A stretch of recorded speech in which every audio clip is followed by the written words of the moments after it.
қыздар, менің есімім Дана Мырзакова, каналыма қош келдіңіздер. Бүгін сіздермен красный бархаттың пирожныйын жасайтын боламыз. Ол үшін бізге қажетті өнімдер не қажет екенін толық айтатын боламын. Оған дейін сіздер лайк басып, комментарий қалдыруды ұмытпаңыздар. Видеоны міндетті түрде соңына дейін көріңіздер. Ал ендеше кірісейік. Красный бархат тортының өзі қажет.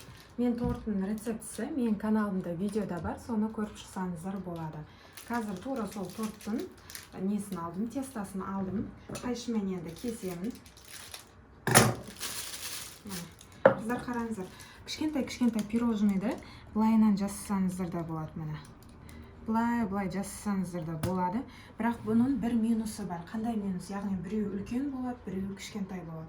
Сондықтан мен аламын да былайынан жасаймын. Яғни как торт істеген сияқты домалақ қылып жасаймын. Одан кейін духовкадан шыққан соң осындай арнайы кесетіндер бар. Қараңыздар, 500-600 теңге тұрады кондитерлік магазинде. Осымен былайынан тесіп шығамын. Сол кезде сіздерде барлығы ровно идеальный доп-домалақ болып шығады. Пышақтың көмегімен алып, қараңыздар. Былай. Қатты басып жібермейсіздер, себебі онсыз да қатты көтерілмейді. Сәл ғана, слегка ғана басасыздар. Духовкаға 10-12 минутқа саласыздар. Шыққан соң осылай кесіп аламыз. Красный бархат пирожный 10-12 минут духовкада тұрды.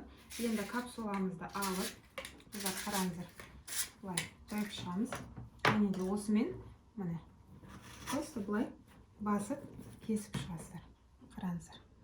Астыңғы жағына былай қоямыз. Қазір крем жағамыз. Одан кейін үстіне барлығымызға кесіп шығамыз. Кременте болмай қалған жағдайда осындай 69%-лық творожный сырды қолданамыз крем жасауға. Бір тортқа граммын барлығын сіздерге астына жазып қоямын. Ыдысты міндетті түрде су қоя аласыздар. Су еш нәрсе болмауы қажет.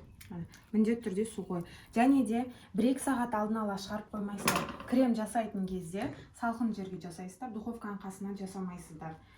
1-2 сағат алдын шығармай, 5 минут қалған кезде ғана крем шығарасыздар. Әйтпесе комнаталық температурада тұрып қалатын болса, сіздердің кремдеріңіз қою болмайды. Творожный сырды бірінші қосам, және оған сахарная пудраны қосам. Творожный сыр қосып болған соң сахарная пудраны қосамыз.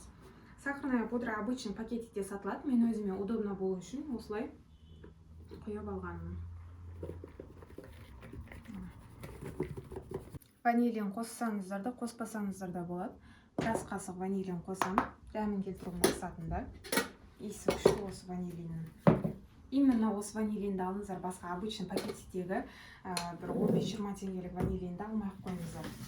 Дәмін жақсы шықсын десеңіздер, барынша профессиональный өнімдерді алуға тырысыңыздар. Міне, творожный сыр, сахарная пудра және де біраз қасық ванилинді қостым. Осының құр өзін 1-2 минуттай араластырамын. Сливкиді қоспай жатып, міндетті түрде бірінші шайқап аласыздар. Яғни астыңғы жағында қою бөлігі қалып кетуі мүмкін. Сондықтан міндетті түрде осылай сливкиді шайқап аласыздар. Бұның барлығы мұздай, яғни 5 минут алдын ғана шығарып аласыздар, 1-2 сағат алдын емес. Міне, творожный сыр, сахарная пудра барлығын араластырдым. Енді сливкиді өлшеп, сонымен араластырамыз. Кейбіреулер бірінші сливкиді қосып жатады. Әркім әртүрлі жасайды. Негізі ең оңай жолы сливкиді ең соңында қосқан сіздерге тиімді. Қыздар қараңыздар, осылай ұстаған кезде, міне, құламаса, значит біздің креміміз дайын деген сөз. Міне, әр жерін тексересіздер, бірақ жерін емес. Міне, қараңыздар. Былайынан ұстап жатырмын, менікі мүлдем құлап жатқан жоқ. Значит, бізде крем дайын деген сөз. Міне, бұл техникалардың барлығын дұрыс орындағандықтан, яғни холодильникте 7-8 сағат кемінде тұрды. Одан кейін араластырған кезде де 4-5 минуттан артық араластырмайсыздар. Егер одан көп 10 минут араластырып кететін болсаңыздар, қайттан сұйық қалпына еніп қалады. Енді бөлек ыдысқа, міне, банка немесе бір бөлек ыдыс алып, осылай кремдеріңізді қойсаңыздар, өздеріңізге удобно болады. Сонымен біздің креміміз дайын. Кесілген торттарға осылай пипайға, молочная девушкаға осылай кремдерді қоссаңыздар болады.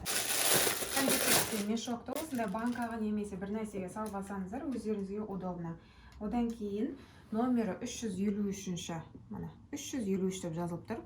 Осыны қазір кондитерский мешоктың ішіне саламын.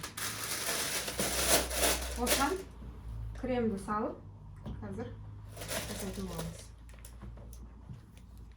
Астыңғы жағын кішкене үлкендеу етіп кесеміз. Яғни мынадан темірінен шығып тұруы қажет. Енді мына бір жоғары жағын орап аласыздар. Қараңыздар. Алып, былайынан бір айналдырып шығасыздар. Мына дайын. Төбе жағына тағы бір бүйтіп басып жібересіздер. Дәл осылай барлығын жасап шығамын. Тағы біреуін көрсетейін. Міне бір айналдырып жібересіздер. Төбесін былай, және де бір басып құрып жібересіздер. Заказға бупи-пай пирожналардың қасына, творожный пирогтардың қасына қойсаңыздар, әдемі кетеді. Міне жұмсақ болып шықты. Бетіне киви, клубника өздеріңіздің қалауларыңыз бойынша қойсаңыздар болады. Қыздар тек қана өздеріңіз ғана көріп қоймай, құрбыларыңызға, әпкелеріңізге WhatsApp арқылы переслать етіп, осы видеоны жіберсеңіздер болады. Сәттілік тілеймін баршаларыңызға. Міндетті түрде жасап көріңіздер, және де отзывпен қалай шыққанын бөлісіп отырыңыздар.